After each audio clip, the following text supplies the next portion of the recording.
बिहार में जैसे जैसे चुनाव के दिन नज़दीक आ रहे हैं वहाँ की राजनीति गर्मा रही है। कल पटना के गांधी मैदान में वक्फ कानून को लेकर महागठबंधन की इंडिया गठबंधन की एक रैली आयोजित की गई, जिसमें तेजस्वी यादव का एक बयान काफ़ी चर्चा में है।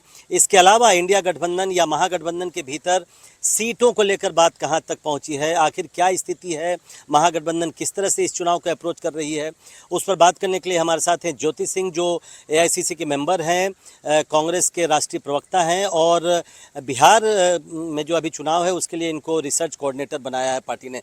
तो हम उनसे सबसे पहले तेजस्वी यादव का जो कल बयान है उस पर हम उनसे पूछते हैं। ज्योति जी, पहले एनडीटीवी से बात करने के लिए आपका बहुत बहुत शुक्रिया। ये बताइए कि कल एक रैली थी वक्फ कानून के विरोध में गांधी मैदान में, उसमें तेजस्वी यादव कह रहे हैं कि अगर उनकी सरकार बनी तो उसको कूड़ेदान में फेंक देंगे इस कानून को। अब बीजेपी कह रही है कि भाई ये संसद से पारित कानून है, कैसे आप कूड़ेदान में फेंक सकते हैं इसको? हाँ, तो ठीक है ना, तो संसद का कानून जब बनता है तो उसको फिर उसमें ऐड भी होता है और माइनस भी होता है, वो तो होता है, तो नियम है। उनको कोई नया बात तो नहीं जो बीजेपी कह रही है, वो तो गलत बात कर रही है, उनको पता ही नहीं है।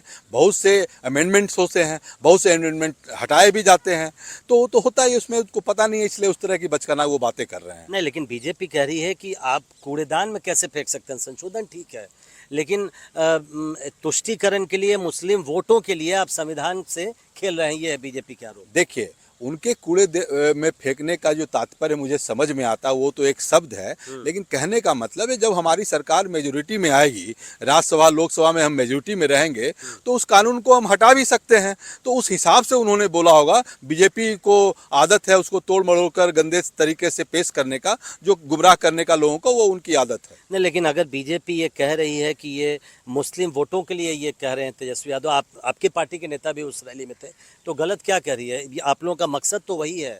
देखिए, जिस तुष्टीकरण की बात कहते हैं और जहां सेक्युलरिज्म पर सवाल उठाते हैं, जैसे हम सेक्युलरिज्म की बात करते हैं तो वो तुष्टीकरण शब्द ले आते हैं, जबकि उसमें सबसे ज़्यादा उसी आधार पर, अभी मैंने किसी प्रवक्ता की भी बात सुनी भारतीय जनता पार्टी की, कि वो क्या नवाज बीजेपी कह रही है कि समाजवाद वर्सेस नमाजवाद, समाजवादी लोग नमाजवादी हो गए और बिहार में शरिया कानून लाना चाहते हैं। हाँ, अब वो उस शब्द का यूज़ कर रहे हैं। मैं आपको बताना चाहती, जिस नवाजवाद को और तुष्टीकरण को जोड़ना चाहते हैं, अरे भाई, उसी के आधार पर तो आपने शहनवाज हुसैन को मंत्री बनाया था, मुख्तार नकवी को मंत्री बनाया था, बहुत से गवर्नर अभी हैं हमारे बिहार में भी हैं, तो आपकी सरकार ने ही तो बनाई है ना।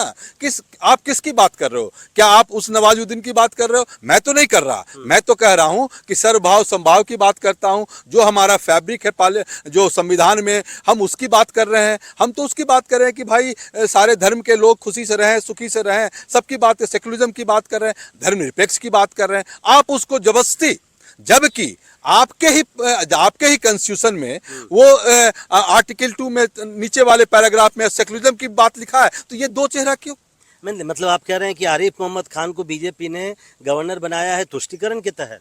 मैं कह रहा हूं तुष्टीकरण के तहत नहीं, मैं तो कह रहा हूं सेक्युलरिज्म के तहत, कि सर्वभाव संभाव की जो फैब्रिक हमारे देश में है वो बने। हमें तो बहुत खुशी है कि एक उस वर्ग का आदमी गवर्नर है और हमारे बिहार का है, लेकिन वो जो एंगल में ले जाना चाहते हैं, मैं उनकी मानसिकता की बात कर रहा हूं, उनके दोहरे चाल की बात कर रहा हूं। अभी आपके बिहार में आप लोगों ने एक कोऑर्डिनेशन कमेटी बनाया है सीटों के लिए और भी कई तमाम चीज़ों के लिए, मैनिफेस्टो के लिए, ये कैंपेन कैसे चले उसके लिए।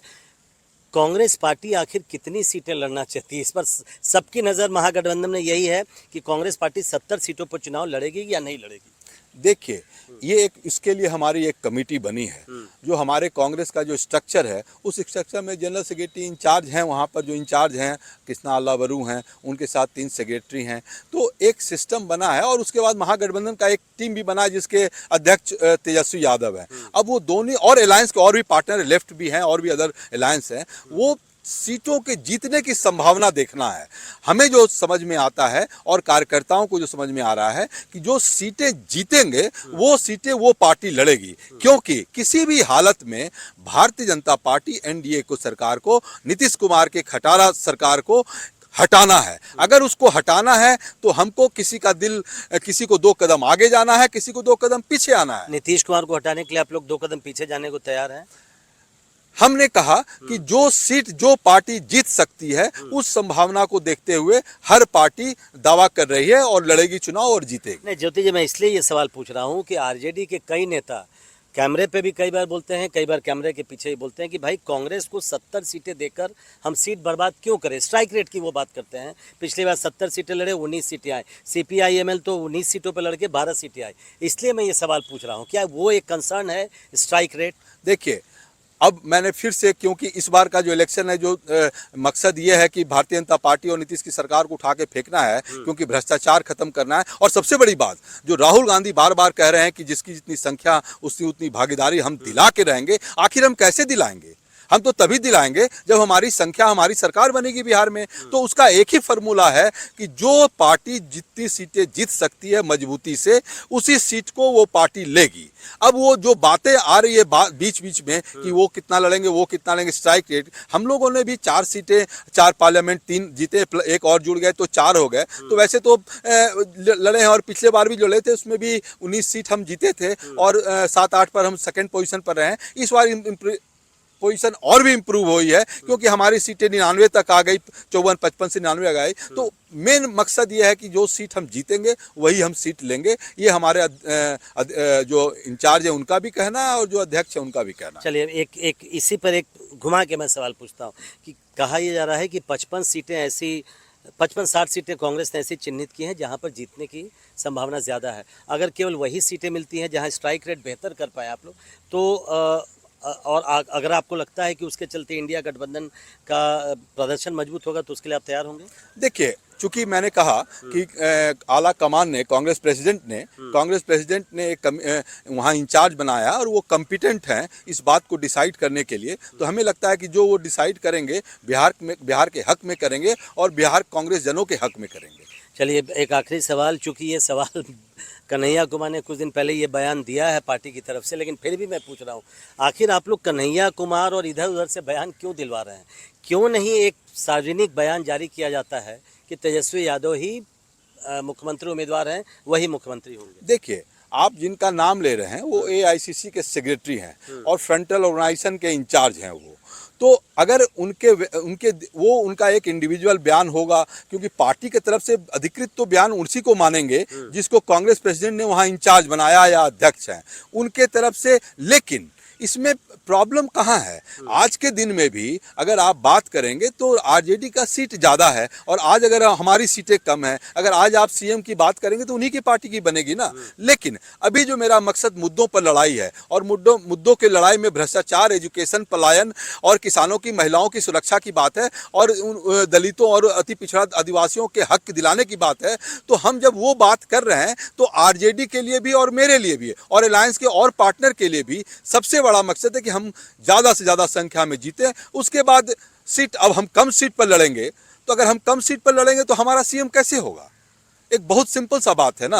अगर वो ज़्यादा सीट पर लड़ेंगे और ज़्यादा जीतेंगे तो उनका ही होगा। तो इसमें कोई विवाद हमारे उनके बीच में कुछ नहीं, बड़ा अच्छा अंडरस्टैंडिंग है, बहुत साफ है। हम मुद्दों पर लड़ रहे हैं और इस मुद्दे पर लड़कर बिहार की पूरी जनता हमारे साथ है। 7.65 करोड़ देखिए, अभी इन्होंने जनगणना की बात, जाति जनगणना की बात करने लगे, जो बेतुका बात है, जो 20 साल पहले मतदाता सूची की बात कर रहे हैं, जिसमें चुनाव के जो कमिश्नर हैं वो खुद ही बोले थे कि 2 साल मुझे लगे थे, अब वो 1 महीना में कराना चाहते हैं। तो ये पूरा देखिए, ये पूरा डिफीट है ना।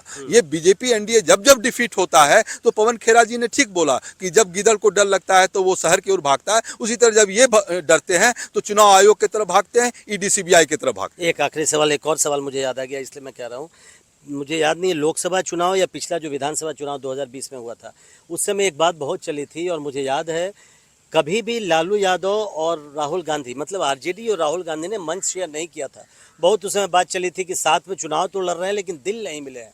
क्या इस बार राहुल गांधी और पूरा इंडिया गठबंधन एक साथ मिलकर चुनाव प्रचार करेगा? और क्या एक कॉमन मैनिफेस्टो भी आप लोग बनाएंगे, क्योंकि पिछली बार भी नहीं था? हाँ, जैसा कि हमारे कुछ दिन पहले भी आपने देखा होगा, कॉमन हमारा मैनिफेस्टो कमेटी बना है, मीडिया कमेटी बना है, प्रचार कमेटी बना है, उसमें हमारे तरफ से भी कुछ लोग हैं, उनके तरफ से भी कुछ लोग हैं।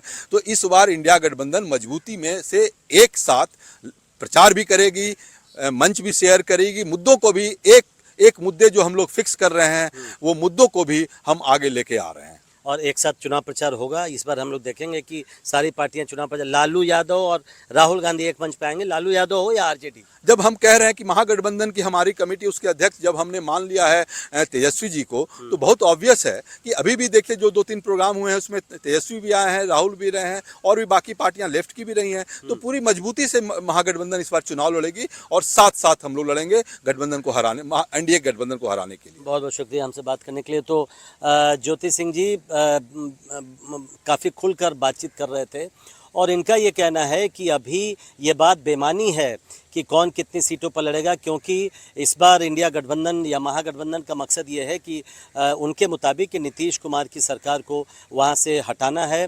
पहली प्राथमिकता महागठबंधन की ये है और अगर आरजेडी ज़्यादा सीटों पर चुनाव लड़ेगी तो जाहिर है वो ज़्यादा सीटें जीतेगी और ऐसे में ये सवाल भी बेमानी है कि तेजस्वी यादव मुख्यमंत्री होंगे या नहीं, क्योंकि वो आरजेडी के नेता हैं और आरजेडी ज़्यादा सीटों पर चुनाव लड़ेगी तो ऑब्वियसली वो ज़्यादा सीटें जीतेगी तो उन्हीं को मुख्यमंत्री बनेंगे। इसमें कहीं कोई दो राय नहीं है।